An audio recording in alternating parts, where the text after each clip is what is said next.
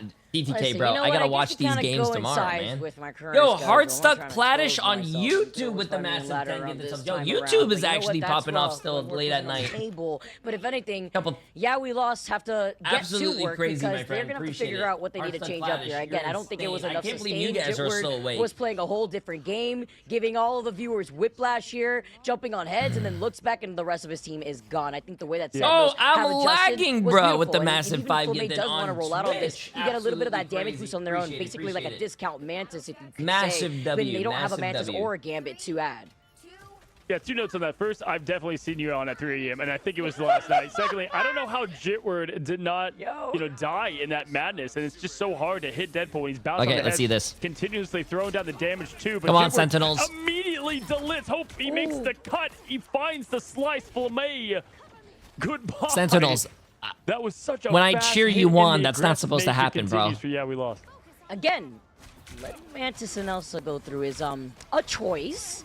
But that's what happens. It's about a lot of that damage impact, and they did use up that portal just so that way they could have the positioning advantage. Kendrick taking a huge chunk of that damage on purpose, too, just so that way they could try to enable Santos to get that invisible stop boundary cursing together them? with Zaytex rotating in. Jitward still harassing them while Ryan Amazing has something else to say. The kitty's got claws as Ryan Amazing takes the 1v1 versus Mask.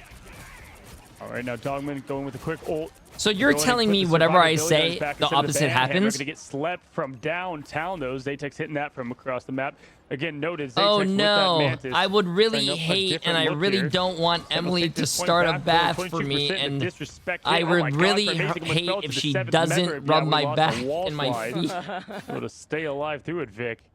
Anything can happen here late at night. But if you look at what they've got ult-wise, definitely Sentinels are set up for some success here. They don't know.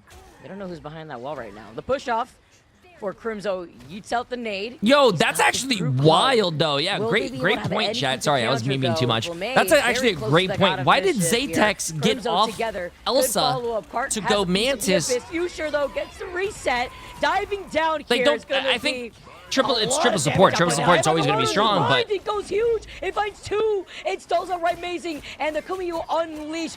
Like he was popping off on Elsa. It doesn't make any sense. Here, purple. If anything, I think Jitward should have been the one to swap. Stay in it, so no value from it. And Yusher then pays the price, or throws the price over to Zaytex going down. Jitward, though, trades, gets Yusher out of here, and here comes the damage. Katana's at max. Golden Katana's keeping him in this playoff, Vic. Slice dice Kendrick out. Oh no, Sentinels doing it again. They're handling the chaos that Yeah We Lost brings match after match, Vic. Does this not go full circle? This is how it goes. This is a set. No way. Right, amazing. You could take all of his flexibility away. It's fine. He'll still make it work no matter what. I hate and moving again, maps, being bro. on this I think has had so much RNG impact in trying should to never be in enable a the triple competitive strat environment. Sentinels feel so much at I home with, hate. but they use it I don't know if for you lots guys of share the Tico's. same You look on the opinion. other side, I it's gonna be straight despise neutral moving play until maps. Kendrick pulls up with the Eye of Agamotto. The definition of calm, cool, and collected amongst the chaos. Jitward, though, here he goes. LFG slams it. Banhammer on an aggressive activated Kendrick with another eye ready to pop. Yusher, though, quick with those Phoenix hits.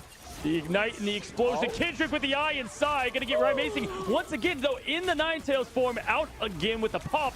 Down goes both the strats. Only Ride Macing remains. Recap, 24%, 99 to 24, Vic. Coming down to the wire. Okay, Sentinels needs to go in, do a dry fight, bait out some ults, go back in with all their ults. Chat, we're coming. We're coming down to the decision. Do we go to a match 5 or do we go to bed? Which one is it going to be, chat? Which one is it going to be? Bed or match 5? The heals onto Kendrick, who wants to dive back down again, and yeah, we lost all these ultimates to work off of. Oh, okay, Xantho throwing up the shield there with Pulmay going towards them. Good rotation, though, from We Lost. And stay alive through it. They're hunting. You can feel it. Zatex with the damage up on himself. Putting the tape on his back. Hits a headshot. Are you kidding me? Absolute perfection there. Xantho finds another. It's the strats getting it done by themselves. They don't need any help necessary right now. They're forcing Sentinels back into the side room gates, and they are making more of this stagger happen. It's just Crimzo, unfortunately, just looking for a reset. Let me out of jail, Look at the ults, please. chat. Look at the ults. Look at the ults. Of shame, but Matt look at We Lost ults and look at Sentinels ults. I mean, you can't make it up. I think We Lost wins. They need to come out swinging, folks. Will We Lost get eliminated? I think We Lost wins. I think we go to a match 5. In match 5, Beast of the Abyss. Hungry Cart is no available Hulk. Oh my! They find 3 immediately. No 97, way. 98, 99. You heard Vicky. No way. The portal, the counter portal from Kendrick. He's looking for it. What are you waving at, Dogman? Just trying to stall. Do their best. Flamay on the Strange. Vicky, here comes the portal. He's just waiting at this point. Dogman staying alive, jumping off the heads. Are you kidding me? How is he? Dude, Dogman. Oh my God, bro. Dogman was holding that down. We're going to a match 5. Portal? Oh my goodness. Dogman did everything he can, but this is even better for the chapter of We Lost. Let's get this going. Bro. We were expecting it. Game number 5. Shitward is your MVP.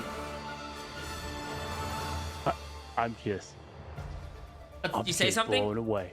I tell you what, I knew it. You're laughing. Match 5. We're here. Listen, whether it's late night, early morning, rivals, playoffs, American scene delivers. None of these teams are willing to go home lightly, Vicky. And you got to say, even on our end, it's late, but it's late for them too. And just being able to be locked in, to have the passion, to keep pull up a sleeping bag. Adversity.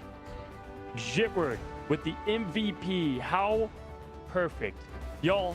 It's match 5. Don't go anywhere. Don't fall asleep now. We're gonna take a quick break and be back.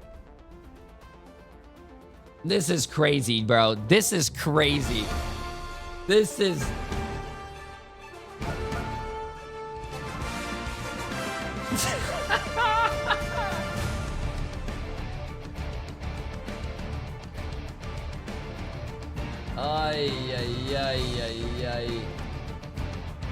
Okay, chat. I'm gonna go pee real quick. I'll be right back in like 5 seconds. 5 seconds.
Bro, I went to the bathroom and I was walking back to the chair and I almost fucking fell. I almost ate shit walking, bro. I can't even walk right now.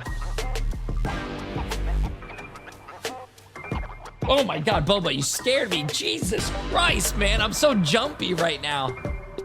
Jesus. You saw him? Jeez, bro, I can't. We're blaming Boba. Did you not see it? Bro, Boba's a crackhead. Hey. See this. Guys, I have to apologize for absolutely nothing because we've got a map 5 on our way again. We wouldn't have had it any other way, would we? It has been a day full of map 5s here in Marvel Rivals Ignite preseason playoffs, but that means we have to conclude this series eventually, guys. I mean, we thought it was going to happen with the back and forths, with we lost getting to pick the map, but at one point, Sen had control again, and there's just a turnaround, gets flip-flopped on its backside.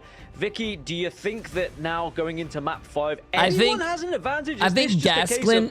Oh, sorry, Gaskin. Gaskin is the only one that really enjoys this because he's not the casting, he's just hosting. And Cozy and Vicky are the ones who are like in pain, and he's like poking fun at them, and it's funny. Watch this tomorrow. We'll figure things out, or they may not have to, because after we talked to Energy, he's already feeling pretty confident after looking at the competition that they have ahead of them. Oh, so is Gaskin not really good practice for we lost and Sentinels, because no is matter he? what, I mean, it looks like daytime in his room. Is he? But guys, the fact that we've from had EU? basically 3 back-to-back game 5s in Americas. He's from EU and he also works for the NA Times? And you heard him in the interview as well saying that America's, he believes, Fox believes that America's is the best region at the moment, and we'll have to wait to see that get proved once we get to international competition as well. But one thing we know is this match kind of feels like the best of the rest for me, because we've seen how evidently far ahead the first 2 teams are, right? You've got Swamp Gaming, you've got Team Liquid Citadel.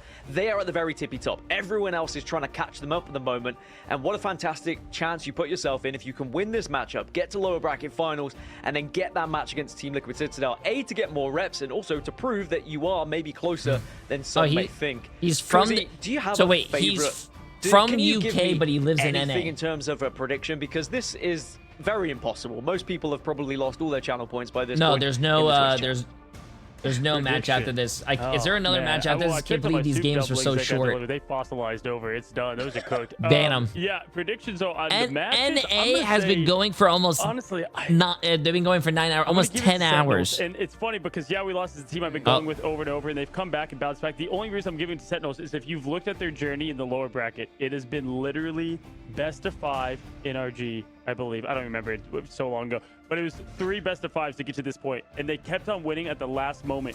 Will in a way, they always found the way, and I just think they do here again. Where there's a Will, where there's a way, where there's a Vicky, there's a cast going into the late hours of the day as well, Vicky. Everyone, by the way, appreciates the hard work that both of you are putting in. I'm just going to say that outright, whether it is all the viewers or the watch partiers, so we do appreciate you guys going into the late hours. But someone has to win this whole darn thing, and I'm sure the players at the moment are feeling it, and it's about who can just lock in at this point. Because as you said, these guys, they're gamers. You know, they've been in this situation before where you're up in the late hours of the night, you get your coffee, get your Red Bull, get whatever energy drink you want. You just got to make sure, because this is a big moment. It's not about just playing for top 3 and getting a match against Liquid. There is a lot of prize money on the line as well for these guys. I mean, and just preseason. That's what's crazy about Marvel Rivals preseason, is the amount of prize money that's available for them before we even get into stage 1. And I do think that it's important to go into stage 1 with a lot behind you, with momentum. 45 seconds away from 18 hours. Lower bracket final. We are going to end things though. I've done 24-hour streams before. One of my favorite yeah. maps to watch, has to be said. Cozy, do you think that Midtown leans toward either team? Yeah, funny enough, you know, Sentinels used to bring it a lot here too. They love Midtown, the way it plays. They have great strategies cooked up for it.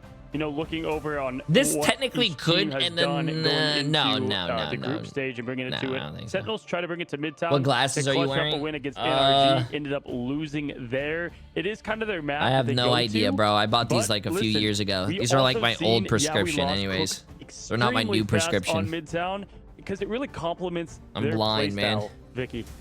Yeah, I agree because in this state, like, I will still whoop that ass in Mario Party. That we saw, I believe Sentinels go to Midtown was no, you wouldn't. We also know what kind of team Swamp Gaming no, is. You wouldn't. So that was pretty tough. But you I would roll you and I would smoke you. With the triple. Wait, you're actually listening? Oh, bro, you can actually hear me? Wait, that means there's probably another pause. You know what, Cozy? Just because you said you kicked my ass, I hope Jitward and Dongmit DC another 5 more times. Obviously, it has its benefits, but I do think with more verticality, Amazing will be able to take to the skies and also like break through the chokehold if you could expect a triple Vanguard hold. Now, Cozy, we talk a lot about teams having certain preferences against who they're going to play and what playstyle they're going to play up against as well. Just to look ahead a little bit, before we get into the locks and bans, who do you think would have the best chance against Team Liquid Citadel out of these two teams? I'll allow you to discuss that as we go into the locks and bans. Guys, it's map 5. It has to end Asia here. Right after. It's we lost versus no. Lithium. Appreciate well, 41 months. Who stands the best chance? You know, I think it's not the most fair question after last night, but I don't know. I'll be honest, guys. I do think it's rivals, and any team can have its day. I'll be there. I'm going to be honest. I know TLC's been crazy, but, like, get there. Just be there in the losers finals, say lower finals, and you get a chance. Sentinels, think what you're doing, Sentinels. Think about what you're doing. You're not banning Elsa. You're not banning Elsa. You're going to give the other team a chance to ban Elsa, ban something else, and save Elsa. No. Right? And we have to protect on the Gambit, by the way. This is the first time that we get to see Sentinels lean into the Gambit, the Daredevil ban too. I like this option considering Daredevil not only getting that information, but having the wall climb, being able to get these resets, get out of the line of sight of the opposition so that way they can get heals. Ooh, I actually like the rogue ban. Okay, makes sense, but they're going to save Elsa. Everything on the table. I like how Gaskin, hyping this up. Thank you guys so much for sticking with us. But I also have to give my props to these players because we've all been there. When we get our grind going, sometimes it can take a detriment onto your mental health and you can feel that your brain leaking through your ears. But this is two teams that are literally going back and forth with, yeah, we lost, getting a Gambit of their own. Alrighty now, with the ban coming, yeah. I mean, you've seen such response in ways of plans coming. It's funny that the Rogue going to be that pick for them, allow the Gambits through, and that is just going to open up the chaotic floodgates that is already here in the match 5, right? Dracula had his way in New York, so you might as well let Gambit do the same with the Raging Royal. With the ban there up first, I just love it too, because I wouldn't be able to get out of this toilet. Yo, TTK, bro, you good? As well. Not everything can get banned, right? Look at them try to adjust quickly to the madness that follows. So one team probably going to get the Rogue and or Loki. Do you save Rogue here, right? Like you ban Rogue, take Rogue? I or feel go like Hulk?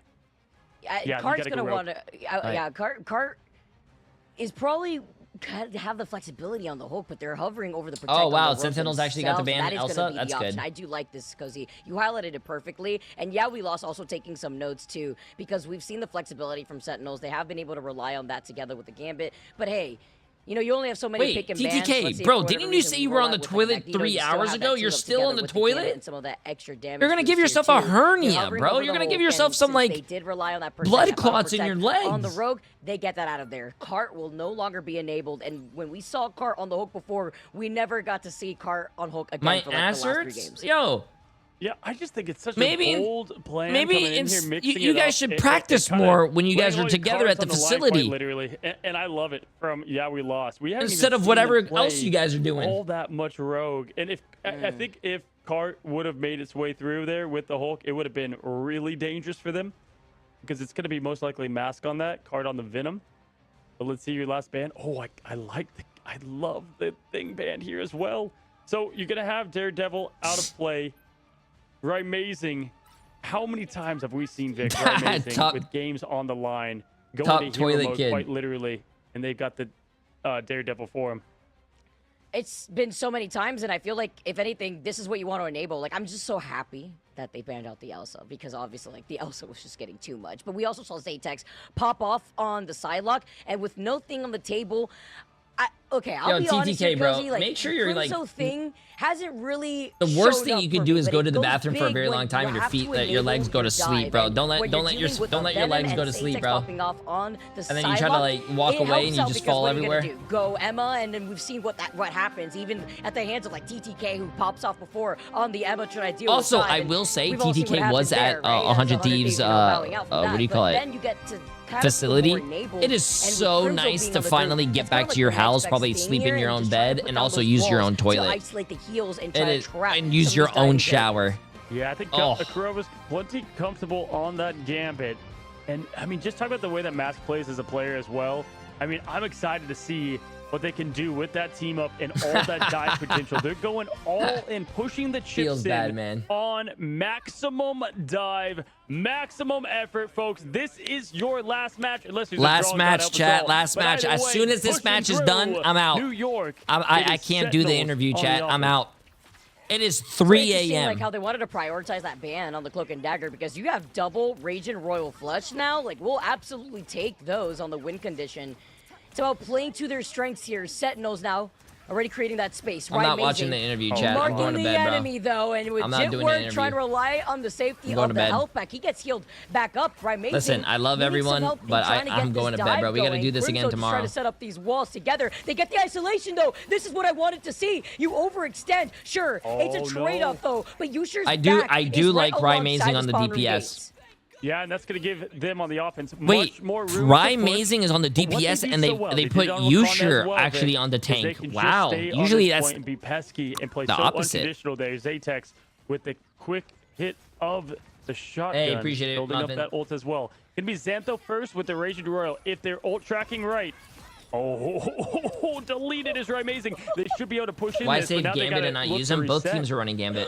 Oh, God. Okay, this is what I like to see. Flamey is also very close to the God of Mischief, Crimzo, with the Groot hug, but they are staggering out. Yeah, we lost Xantho. We'll have the Raging Royal Flush, but Flamey, in the copy of Korova, will be able to match out with one of his own. Yeah, so you're right. They're going to be able to match. I've been right here now. since 9 my time. Your dedication to the game is insane. Oh, I love watch parties, man. Watch parties are really fun with you guys. Crimzo, no even though I'm very tired. Jitward ready to go as Yusher finds Kendrick in the back. I kind of woke up after Gaskin made those jokes. Wild card and Xantho, though. They woke me up a little bit. They were funny. The back-to-back. Zatex now use the dance of the Cutterfly. Rymazing. Just the fact that they were trying to cycle through this. I mean, Flamey was trying to get it done here with the Raging Royal Flush, but yeah, is Black Cat good? The isolation picks on the back line goes even crazier. So crazy. I haven't played her much, but I think she's all right. Easily there, as now Zatex being pushed off in that front line. Here comes the Raging Royal. That's the best part about the Loki. Oh, close to try to get rid of that Gambit, but not going to find it now. Dancing in the top is the Ninetales. Rymazing, though, gets the best from it. Finds one, now two. Continuing on, can he get three as the Fox slams down, trying to get the best of this Devil, but cannot get him out as Yusher trades Jitward out of here, and it looks like does Yawi Lost know that they're losing the point instead of spawn camping? Ninetales, that ain't Himawari when you have what are they doing, bro? Just die. As the Heartbreaker, but left alone is not where you want to be. Maybe to make some plays, and now, at least with the portal, they're splitting their attention, looking right behind them where Mask is. The Heartbreaker will be activated. Jitward, by the way. Appreciate it, Sully. Oh, okay, he teased us. It looked like he was swapping over to the Magic. He swaps over to the dual pool ban. Hammer activated here too, rather. As a dual pool ultimate unleashes, Yusher also forced to make the swap. Sentinels, after having the advantage, in my opinion, on the pick and ban phase, are falling apart, not even getting to that first checkpoint. Yeah, I mean, I cannot believe this hold right now from the likes of Yawi Lost, who now Yusher finding best from Kendrick. Going to continue to farm out that White Fox. Card trying to survive through it, does just that. Jitward LFG into the Raging Royal as well as the Mascot. They push forward. Now these guys are tired, bro. They have to be tired. Continuing on this pressure, 30 seconds. If you're just Sentinels here, survive this. Hold your Qs. Don't be forced in pressure. That's what they're trying to do here, Vic. Hold steady and strong as Sentinels has continued to do. Now favor on their side. I'm probably going to try to go live around 10:30 or something because chat said it starts at 11. In time. Here comes the dance of the butterfly shortly. User looking for their opportunity. I'm going to try to get as much sleep as I can. Opens up, gets two. Are you kidding me? The invisible boundary goes down, though, but they keep Amazing and Dogman alive for now. But Dogman taking a lot of pressure. Good cat by Overtime Crimzo. activated. Kurova has a Raging Royal Flush. Has to get ready, set, go. That's 2 outs from Yeah, we lost. And while, unfortunately for Jitward, he can't get anything done with that ultimate. Sentinels in the nick of time. Wow, clear I thought off this point and get that first checkpoint. I mean, I would say I'm surprised, Vic, but we continue to see this, right? They just continue to find a will. That was a good hold. I don't know what Yeah, we lost was doing or what their shot was, but it was working. Pulled out all the cards, put out some pocket aces too with the Rogue Protect.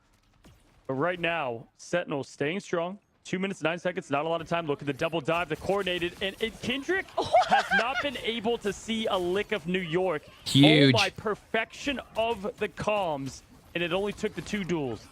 They took him to the Bronx and they took his shoes while they were at it. Crimzo and Amazing. Finding more back-to-back. I was going to say, Cozy, like, this is something that, yeah, we lost, I guess, had noted, because I guess they weren't afraid of the Loki into the Gambit ultimate, because then they really weren't able to kind of cycle that properly. This forces Flamey to go to the Invisible Woman, and now they've had so much more really success. like how these guys are hiding around the corner and then jumping the like next people in the victim back comes in. I saw the ante. Xantho managing to stay alive. TTK, why don't we do that, bro? You and me, like, stand in the back line, wait for people to pass, and then jump their back Where the line. map is right now, even with only 2 minutes to begin with, they're able to continue to surprise their opponents and have their advantage. And Mason does just that, erases Xantho out of here, trades the strats, though. This is going to be a big point of survival. 6-0 down. Zaytex, good pick there on the finish and the flush. Yusha going to trade. It's the Psylocke show. All the Yokais going down, but the X-Men now pushing forward. Jetward finds more good separation between the team and their... Wow. How? It's always going back and forth with these teams. This is insane. Jitward still finds Yusha after he was able to isolate the other side of the hallway with a bubble. It's so messy. It's literally, there's spaghetti all over the floor. It's a mess. Yeah, spaghetti all over the floor. It's a mess. As now looking at what they have, look at Sentinel's ult lines coming up, but the Raging Royal, if you're keeping track, there it is. Perfect. Go ahead. Go full max right now. Push it forward. Leave no survivors as Flamey throws up the defensive line. And Crimzo finds it through. How the Rogue threw it all? Here comes Zaytex. Yeah, I don't understand how the Rogue die went. Wow. Xantho trades. Zaytex finds the other. And being able to find these two, though, still set up the number advantage because they got rid of the Gambit and the Raging Royal Flush. Meanwhile, Flamey is about to get staggered. That's going to be big. And with 5 seconds on the clock, nobody going over to the... actually, Amazing did go over to the Doctor Strange. Can the portal come out on time? Oh, big 2 pickoffs here. Yusha somehow is still alive. He gets a health pack, just barely. Literally a pixel of health. Portal for portal here. And while they're taking everything, Suga, can she still feel Kurova here? And Xantho doesn't have the Raging Royal Flush. The sustain was slightly there. They did lose I heard someone out else's on voice their say van, Amazing. Is stuck on this Doctor Strange after utilizing the portal, and Jitward clears out the point. Both of these teams look like they're winning, and then they end up losing, and it's crazy. Which one will hold on in this overtime? Wow, great defense, man. Great defense. Great defense. Gamer hours as we head into Sunday morning here. Chat. The same day that they'll be playing, Vicky, for the grand few more minutes. A few more minutes, we will figure out who the winner 2 minutes and loser is. So close. I just like the script that they have. Like, the fact that they forced Sentinels off the Loki Gambit. A few more minutes, and we will know who the victor. Right now. When you see these teams go for the Ditto matchup, Gambit v Gambit or Elsa v Elsa, it really does trickle down to who could utilize this comp better, who survives longer, who gets more done with these ultimates. And you have a Loki available. Wait, Jitward and Amazing have beef? This is personal. Do they actually? What's the beef? At the very beginning there, rotating through these Raging Royal Flushes usually, as we call it, is the win button. But that wasn't the case for Sentinels. Meanwhile, yeah, we lost rocking the White Fox, which, by the way, Kendrick didn't get to play for like 3 fights. But even then, Jitward was just playing a whole different game. But Xantho did stay alive a lot. Obviously, Gambit having a much easier time when Kendrick was forced to use these teleports already with that cooldown. But it's enough for Xantho to hold it down for the rest of Yeah, we lost, and Jitward to just go crazy. Zaytex is so wild, too. And just absolutely such a crazy duelist time and time again. The doors open, folks, and we will find out our finish here in the lower semis. Sentinels locking in defensively. Going to be Crimzo and Dogman, the vanguards that got them to this point so far. Row going in on the pressure immediately. Going to find a quick fate, but does get out of there. Cart finds Yusha, though, immediately. The picks are coming. Yeah, we lost. Are going to be able to get plenty of this space, and it's masked. Oh, the protection, my the God. pocket aces they had in the surprise. Yeah, the what's the drama? Rye Amazing is Dongman's wife's boyfriend. No, Thor, not That's the necessary. drama. What? Flame's That's looking what? at Mask with fear. Not gonna want to have the fight with the wife in this setting right now when your tournament lives are on the line. This also means, of course, we will not be going over to a draw. It will be ending here. Depends if Sentinels could hold off. Yeah, we lost, but I like the way that they're playing this right now with Cart just diving in here on the Venom. Crimzo also just trying to get some follow-ups. The Zatex on this Psylocke has just been a force to reckon with. Yeah, just such an aggressive team, and naturally on the offense, they're looking. I can't wait to see this last interview of the day. I've been waiting for this interview all day. Thank you for doing this watch party. That's awesome, bro. You might have to go to the main broadcast for that, bro. I ain't doing that. Rotate back with a quick dash, and here comes Jitward now once again with the dead. I mean, Jitward is Deadpool himself. It's a ranked game hours. The only thing he won't be able to do tonight is play, unless I guess he's not prepping for the grand finals, but they get that first point, 5 minutes on the clock, 3 more than Sentinels, Vic. And they're looking to speed run right now, Cozy. They have 4 minutes and less than 55 seconds on the clock. That's a whole lot of time to force out more. That is a whole lot of time. Rotate through another set of their own. Dogman now holding the fort, trying to get onto the high ground, find the isolation, but they have to find the isolation on Xanthos as a priority. He's got the Rage and Royal Flush and the survivability together with Kendrick. Oh, no. Oh, no. I mean, right now, it is just, yeah, we lost. Looking for. I think Sentinels is they're going to sleep, chat. Sentinels are going to sleep right now. Jitward farming now. It looks like this is going to be the end. Vicky. Sentinels are sleeping. What they have available, the entire Infinity War, the entire Marvel roster coming at Sentinels to hold the line with 4 minutes left. This is looking grim. Oh, Carol, you are a trooper if you've been here since the beginning of the stream. That's insane. Answer to Flamme at least has a Rage Royal Flush, but look at the way that they're trying to overextend here. They're trying to buy even more time and space. And Sentinels, with really Flamme, has a Rage Royal Flush, but he activates it. Can they find the isolation? They're just trying to jump over on top of his head. Flamme gets a clapback, finds Zatex. Usher is enabled. He jumps up to the high ground together with the Rage Royal Flush, and he nice hold, though. They finally got to stop, but Yeah We Lost has a lot of time in their bank. They've been pushing, bro. They've been pushing. I think Sentinels hung on to a good amount, but yeah, I mean, with actually, Xantho, you know what? I'm going to stand for the last few minutes. Like Kurova so I can throw can, up that boundary all you want to, but not going to be able to protect you from what we've seen so far. Because all they've got to do is combine 2 of these here. Cart with the lead on it. We'll see if Cart even dies. See how Kurova's invisible? Because he knows that if he is exposed at any bit, it's going to be Cart on him to force the cooldowns. It is now quickly Dogman, though, with a pick on the mask that opens up everything for them. Damage in. Zatex. Xantho find 2. Oh, this might be GG's, chat. This might be GG's, actually. Like Jitward slashes, dashes, time ticking. Strange swap not available. This is it. Sentinels gotta lock in, but good sustain and push and finish. Look at once again. Oh, I can see that he's tired, bro. I can see that he's tired.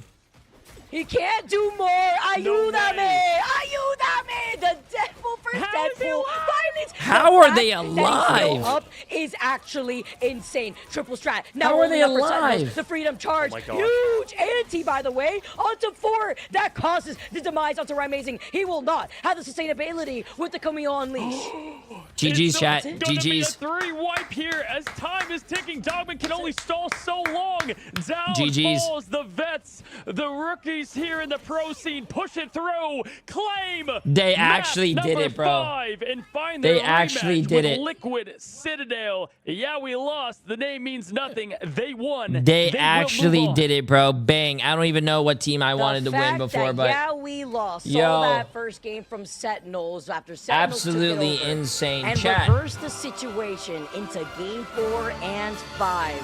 I mean, if anything, Cozy, something Chat. to highlight from a team that came out of the MRC. Yes. Listen, players I love you guys. of their own. They grind ladder. I will be seeing you guys tomorrow. May not have all the The script casters, because casters did a great job. Chat, I appreciate everyone who's awake right now in the stream watching the watch party. You guys are absolutely insane. YouTube chat, you guys are absolutely crazy. Twitch chat, You guys are massive as well. I love you guys. Really, I mean it on the bottom of my heart, chat. You guys make the watch party a lot of fun. You guys make it a lot of fun. But I will be seeing you guys all tomorrow. We are going to be watching very early. But I love you guys. Appreciate you all. 18 hours and a 20-minute stream. See you guys tomorrow. Thank you guys for sticking with me. And if you guys are sticking with me throughout the whole night and early into the AM, appreciate you guys staying, man. Love you guys. Means a lot. Best watch party. I love you guys. See you all tomorrow, okay, guys? Bright and early. I'm going to bed for 6 hours, and I'm seeing you guys bright and early. Wait, I want to see something before we leave. Let me see something real quick, chat.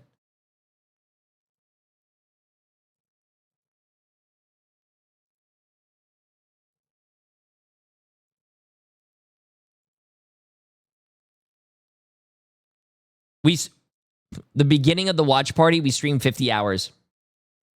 I'm at literally 50 hours, 49 hours and 54 minutes. We're gonna just pull something out and do it on the other way, but the fact we get... Okay, I'm going to bed, chat. Love you guys.